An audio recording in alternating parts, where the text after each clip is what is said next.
we are marching along right into X-Cutioner song part 9. This is Uncanny X-Men 296. This book gets heavy. And what do I mean by that? Let's dive into the book and talk more about it. This cover. Absolutely gorgeous.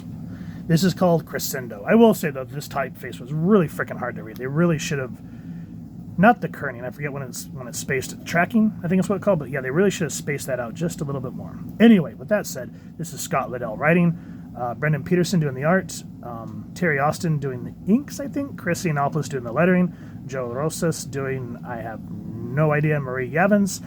When they crap it, I'm going to start using that as a technical term. When they start cropping the names like this, my brain just decides to go on a little vacation. And so I'm just going to assume. And that's what we're going to do. Anyway, I love this opening page. I love how Scott's eyes are just... And we're thinking, wait a minute, they escaped last issue, or last installment here from X-Force. What the hell's going on? He goes, Jean, what have you done to her?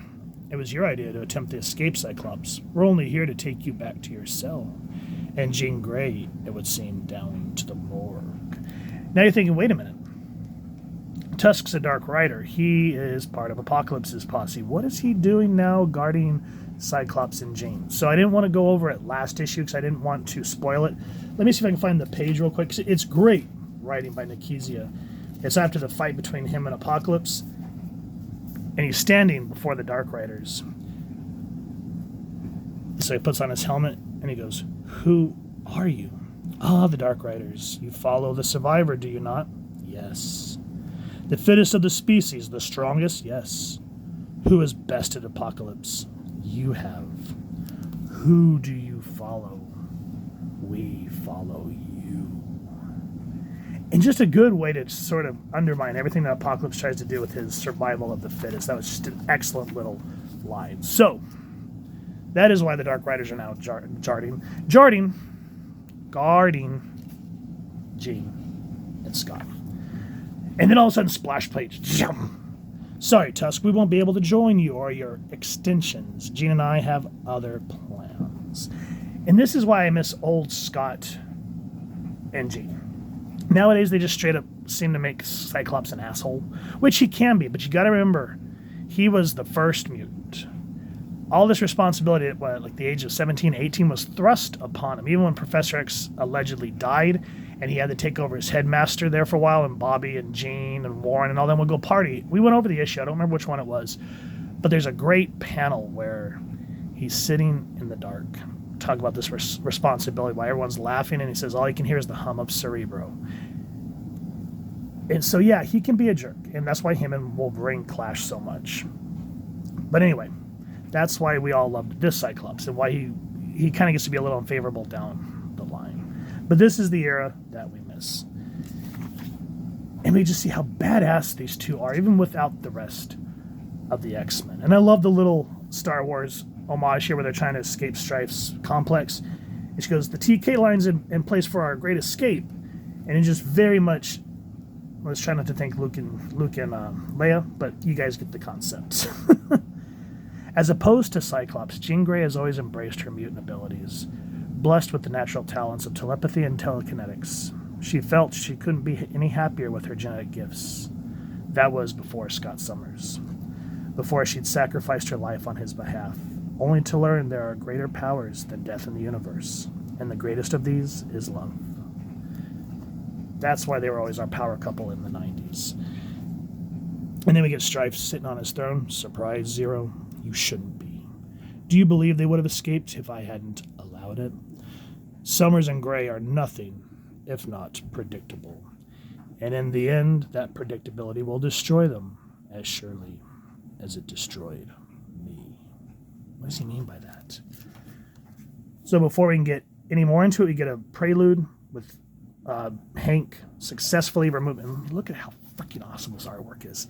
Before we can get even into it, think of it this way. This is just kind of like a breather after all that action. This is Scott. This is Hank removing the shell that was shot into Xavier's brain. And Lorna's saying, or no, I think this is Moira. It's hard when she's on the monitor because it's hard to tell who's who. But Moira says, "That's it then. The techno-organic slug that's been altering Charles's nervous system." We can only hope, Lorna. Okay, so it was Lorna. The truth the extraction of said slug has done nothing to impede the deterioration of his condition. Now, again, as I was just trying to say, this is kind of a moment of a breather, kind of an interlude. It didn't need to go this hard. Look at how freaking awesome this artwork is. Oh my God. Again, that's why when we see these like cutesy covers, we're just, it makes us go, yeah. Because we were spoiled. Every freaking issue. X-Force, X-Factor, X-Men, Uncanny X-Men. What else was around at this time? X-Men 2099, X-Men Adventures from the animated series. It was all Freaking beautiful. now you get like modern days, and this is where I'm so reluctant with a lot of modern comics, not all, just some, but you'll get like this sexy cover. You're like, damn, that's good artwork. And then you open it up and you're like, what the hell is this? And it looks like something you would read on an early 2000s webcomic. And I'm thinking, why are we polishing turds? So anyway, I love this part because Moira deciphers the techno-organic code, but it's just a taunt. We see Stryfe's face and it says, you're smarter. No, it says, you are smart, but I am smarter. You are smart, but I am smarter. And that reminds me of Nedry from Jurassic Park when he goes, and it just drives Beast insane. It's just a great little moment. And then again, we're back to Cable, Bishop, and Wolverine going over the assassination attempt on Xavier, trying to figure out where the hell Stryfe would be hiding. And it's Wolverine finally that kind of makes them figure out where they are. And I like how Bishop finally says Cable, a general without his troops. Stryfe, a man from the future obsessed with the past. Apocalypse, stripped of his honor guard, as the Professor is nearly stripped of his life. Finally, Scott and Jean, the heart and soul torn from the body that is the X-Men. Find out what this disparate players have in common, and then we found the key to defeating Stryfe. Now, that's important because as Scott and Jean think they're escaping, they turn a corner, and he goes, we'll ponder the specific laters after we've escaped and alerted the rest and we get to the baby. Now, if this looks familiar, we've gone over this. I don't remember what the arc was called. It was an X-Factor 67 through 69. I think it was a 3-part where Scott and Jean finally had to give up the baby Nathan to Clan Ascani because Apocalypse infected Nathan with the techno-organic virus. So very much get a callback in this panel. And before we can be like, wait, what? We are back to the mansion. Now remember, last issue, Apocalypse came to the mansion beaten near to death. And he goes, I'm the only one who can save your beloved Xavier. We have a common enemy. And Storm, of course, being the leader that she is, she goes, your service is exchanged for ours, as you've said, but in Goddess' name, why should we trust you? Half your numbers are imprisoned or have fallen in battle. Frankly, child, you have no choice. Who's to say I can even save the Professor? And I just love how it's Warren that has to kind of hesitate but give the answer. I do. Apocalypse is a master of mutagenics. He's once infected Scott's son, Nathan Christopher, with a virus which resembles the one threatening Charles. See X-Factor 68, which we've gone over. I'll make sure to put the playlist somewhere in this card thing. You guys know what I'm talking about. But again, I love how these panels here harken back to what we just got revealed here. And then, of course, it says, my wings from the madman are technically organic, derived from his own shape-shifting cells, which was what, like X-Factor 12? And then, of course, if you want to even go further back, when Warren got hurt, that was during the Mutant Massacre days. That was still during the early Claremont era. For better or worse, though I loathe to admit it, I am a living testimony to his genius, twisted or otherwise. So I love that makes Warren have to admit something that Apocalypse can do, even though he is full of hate for what has happened to him, becoming the Blue Angel of Death. Now everyone's thinking that this is Nathan, Jean, and Scott are just, they're floored. She goes, Scott, I'm sorry, I don't need my psychic powers to know how difficult this is for you. It's hard for me too. It's as if Stryfe knew we played out a similar scenario not that long ago. But again, how could he know? Yes, how would he unless he was there? Don't get careless, Gene. How do we know it's not an automated trap? Stryfe doesn't seem above that.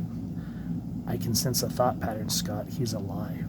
And then Stryfe confronts them. Alas, a state of being he will not enjoy for much longer. Similarly, his body is interwoven with the life support systems of this entire complex. You're saying we're powerless to stop you without hurting the boy? You son of a... How could you, hiding behind the life of an infant, Stryfe? You misunderstand. I hide behind nothing, rather than I invite. You have the opportunity to rid the world of the Dark Riders, this apocalyptic tomb of pain and misery, and me, simply by destroying the child. So he's simply giving them Hobson's choice. You need not make a decision right away. You have 30 seconds.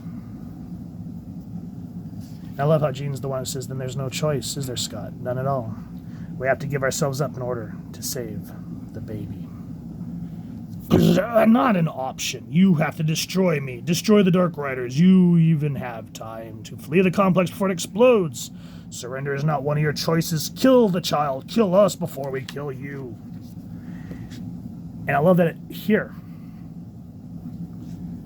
They're fighting back. Long before they'd ever met, Stryfe believed he knew all he needed to know about Scott Summers and Jean Grey. He was wrong. It's not a realization which comes easy to this man, or more importantly to the child within him. He has spent a lifetime hating them for a multitude of sins. Sins he can no longer be sure they committed. Their actions this day have put a lie to his memories. His resolve has been replaced by doubt, while his hatred is all that he has left to call his own. This was an excellent issue, guys, because, again, I said this as we've gone through the X-Cutioner song. 2025, we know the relationship between Stryfe, Cable, and the Summers. And Rachel. She's a Summers. You guys get it. But let's try to put on the lenses of 1992. Cable and Stryfe have only been introduced maybe a couple of years. What was it, 1989, 1990, when he first came on the scene in 86, and then shortly made X-Force out of the New Mutants. We didn't know what the hell was going on. And so to start seeing all these callbacks to the Claremont era and the Louise Simonson era on X-Factor and New Mutants and whatnot, it's a great way to that Scott Lobdell and Fabian Nicieza took all this stuff that Marvel essentially just kind of, and I say that, so let me, another anecdote before we wrap this up. Go on, I think it's on, you can watch it on YouTube Movies, or I think Amazon Prime for free. It's called Chris Claremont's X-Men. And it talks about his 10 plus years on X-Men and the people that he worked with, Louise Simonson and Ann Nasanti. And they talked about what inspired them working with people like Bill Sienkiewicz and John Byrne, and the fighting that they did with Jim Shooter, which, speaking of R.I.P. Jim Shooter, it really lays out how much blood, sweat, and tears that they put into those stories.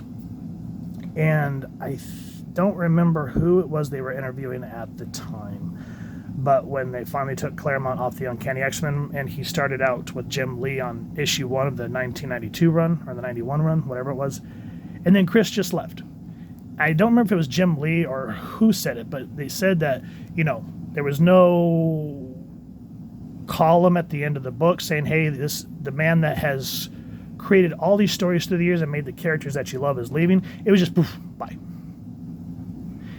And so even though Marvel at the time screwed Chris Claremont over, at least these creators knew the special stuff that Claremont and everyone, you know, Louise Simonson and Nasanti did, and established these characters and went out of their freaking way to pay homage to that while creating their own thing. And that's why Claremont's run will always stand the test of time. And in the 90s up until, I will say maybe, for me, in terms of standing the test of time, would be Grant Morrison's on A New X-Men, because that really did some good stuff too. But that's why these stories are special to us, and that's why all these movies that everyone watches, the animated series, what do you think they call back to? They call back to Claremont. They call back to the Scott Lobdell era. They call back to the Fabian Nicieza work, because these are stories that mean the world to us. They are our modern mythos, and that's why we talk about them, and that's why we celebrate them like we did today. So guys, if you've enjoyed what you've seen and have never read X-Cutioner song, please first and foremost support your local comic shop or wherever it is like to get your action figures and comics, and either grab the collected trade or the individual issues with the poly bag so you can get the trading card. It's good stuff. If you've enjoyed this review, really would appreciate you taking a moment to like, share, and subscribe. Helps the channel more than you could possibly know. And if you don't mind hitting that fancy little Stryfe bell next, subscribe. That was making temporal content. You guys get notified. Come to the channel, and I love talking with y'all and hearing your thoughts and feedback down in the comments or the socials, which I'll make sure to leave the links down in the description. So with all that said, hope y'all continue to have an absolutely amazing day reading, and happy hunting, everyone.